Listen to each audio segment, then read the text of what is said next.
Ladies and gentlemen, there exists a fundamental truth about human nature, one that many ignore at their own peril. It is the reality that what we sow, we will eventually reap. But here's the catch: the harvest is always greater than the seed. A single act of cruelty does not remain as it is. It festers, it expands, and it returns with twice the force. History has shown us time and time again that those who choose to act with malice, deceit, and aggression do not walk away unscathed.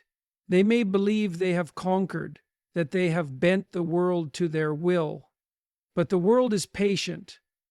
It remembers, and when it finally responds, it does so with the full weight of justice, sometimes in ways they least expect. You see, there's something insidious about cruelty. It corrupts not only the victim, but the perpetrator. A person who harms others is, in essence, chiseling away at their own soul. They may not notice it immediately, but the consequences are inevitable. They become weaker, angrier, more resentful. Their relationships fracture, their minds grow restless, and soon they find themselves consumed by the very darkness they once inflicted on others.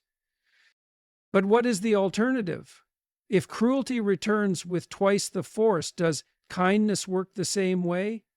The answer, my friends, is yes.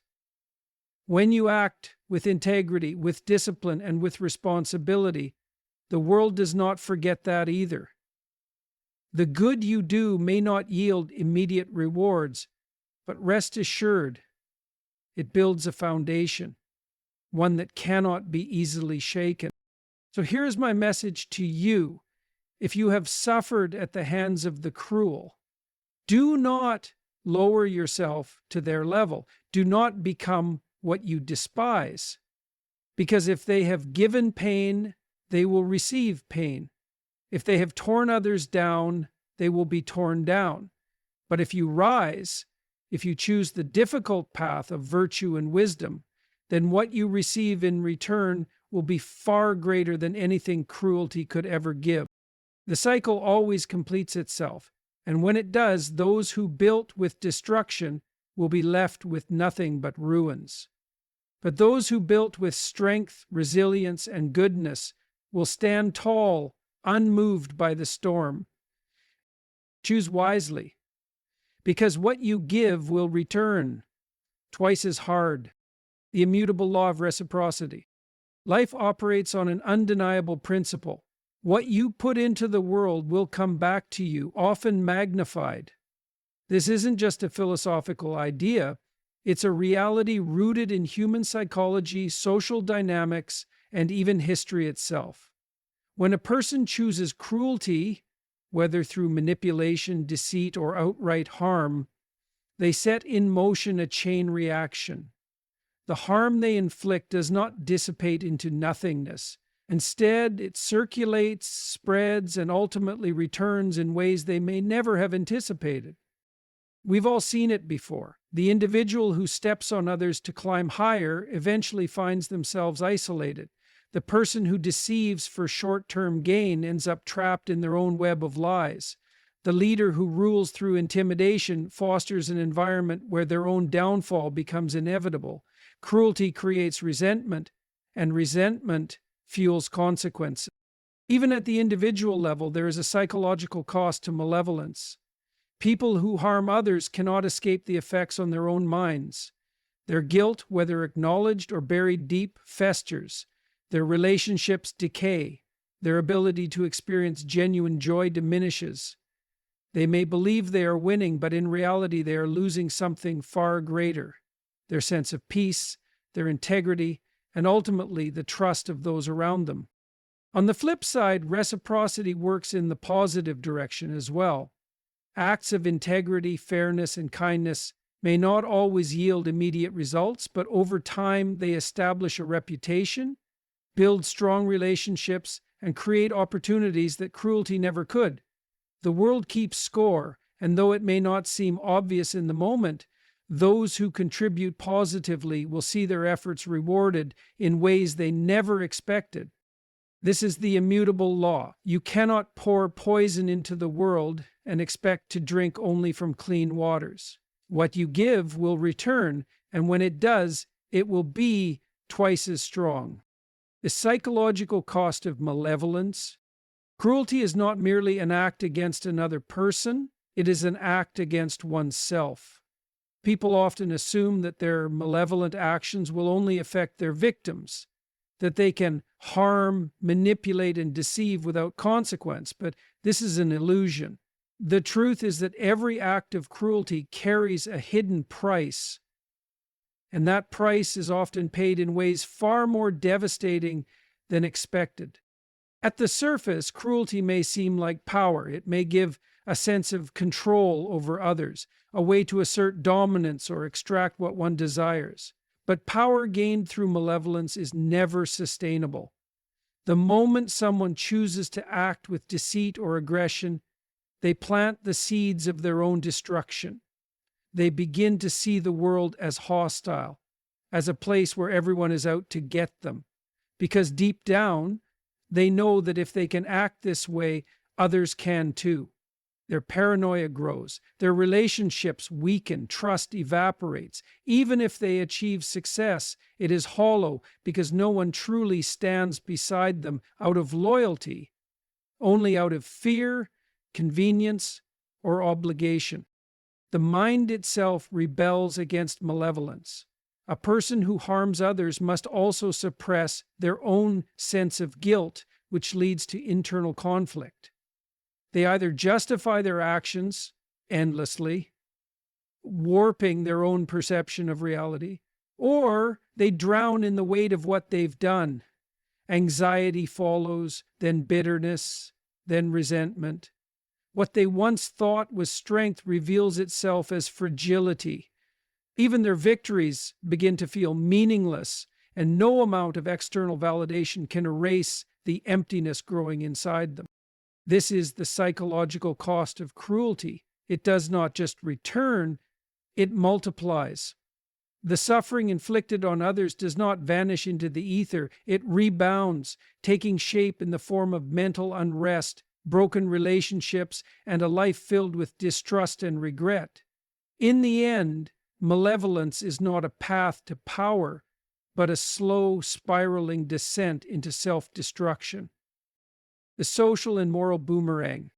Cruelty does not exist in isolation. It spreads, festers, and eventually returns with even greater force. Societies, families, and institutions that tolerate or encourage malevolence do not remain stable. They decay from within. When individuals act without regard for fairness, truth, or justice, they may believe they are gaining an advantage, but in reality they are setting the stage for their own downfall.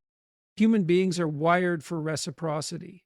When cruelty is inflicted, it creates resentment, and resentment fuels retaliation. A workplace poisoned by deceit eventually collapses under dysfunction. A society that prioritizes power over principle breeds cynicism, where no one trusts each other and every interaction is a game of exploitation. Even within families, cycles of cruelty, whether through neglect, betrayal, or manipulation, do not simply fade. They echo across generations, creating fractured relationships and emotional turmoil. The irony is that those who rely on cruelty as a means of control ultimately become victims of the very system they create.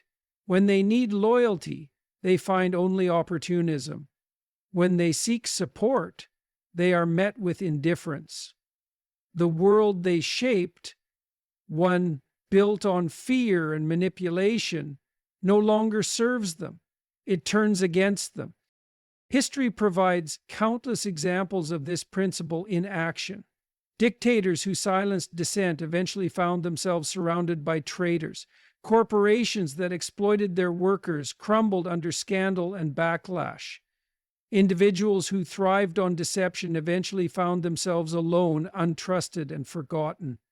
Cruelty is never a strategy for lasting success. It is a slow-acting poison that erodes everything it touches, including those who wield it. The boomerang always returns. Those who throw it without care may not see its path at first, but when it comes back, it does so with twice the force. The question is not if, but when.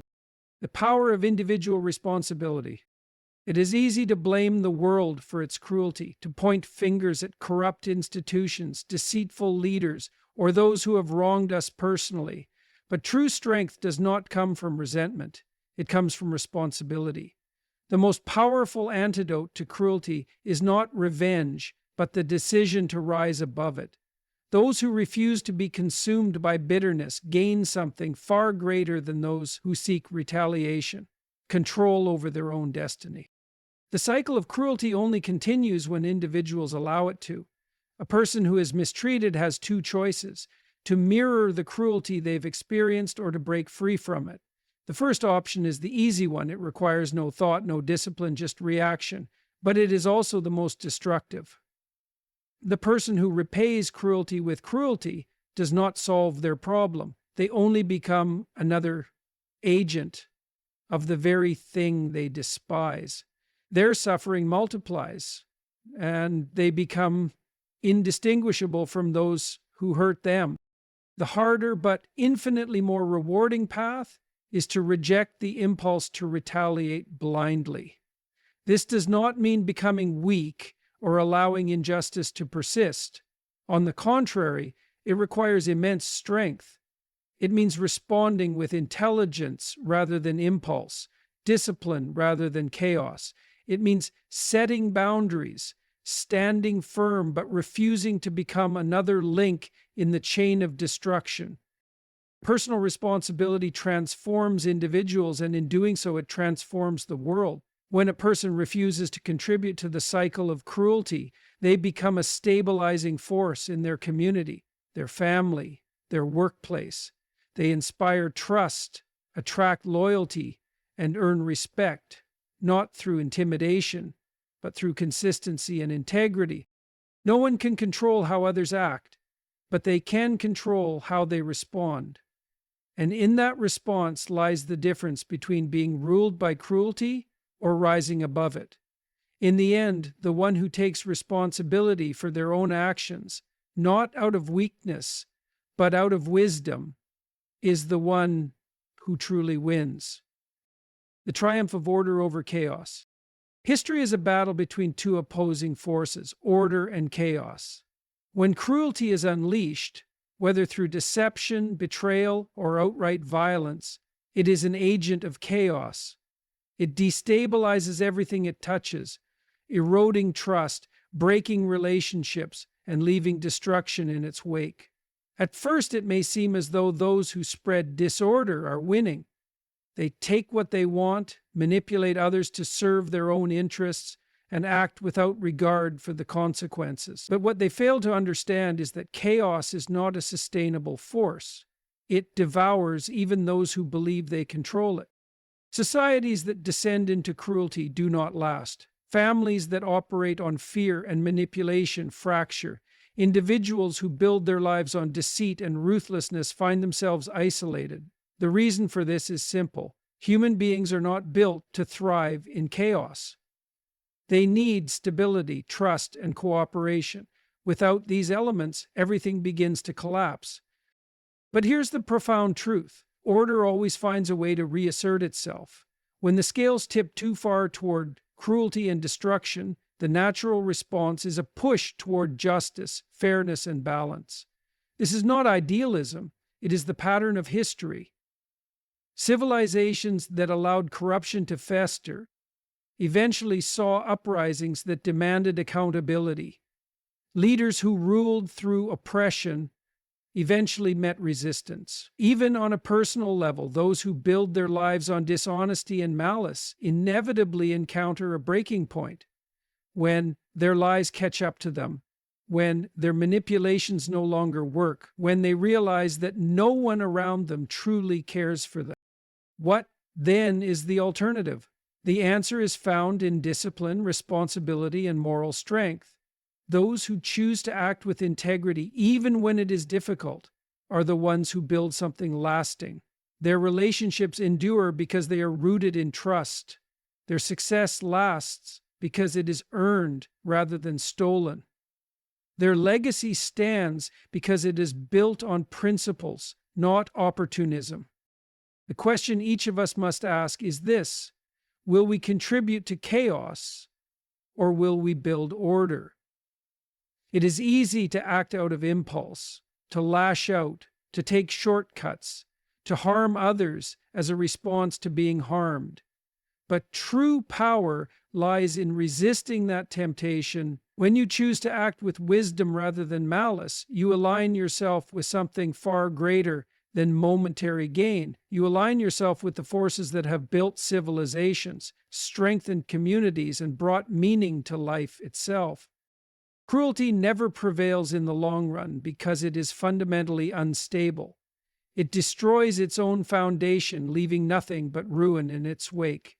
But order, built on truth, discipline, and virtue, stands the test of time. Those who recognize this, who refuse to be drawn into the cycle of destruction, are the ones who ultimately triumph, not through force, but through endurance, not through fear, but through unwavering strength. This is the final truth. In the battle between cruelty and order, the latter always wins, because it is the only thing that can.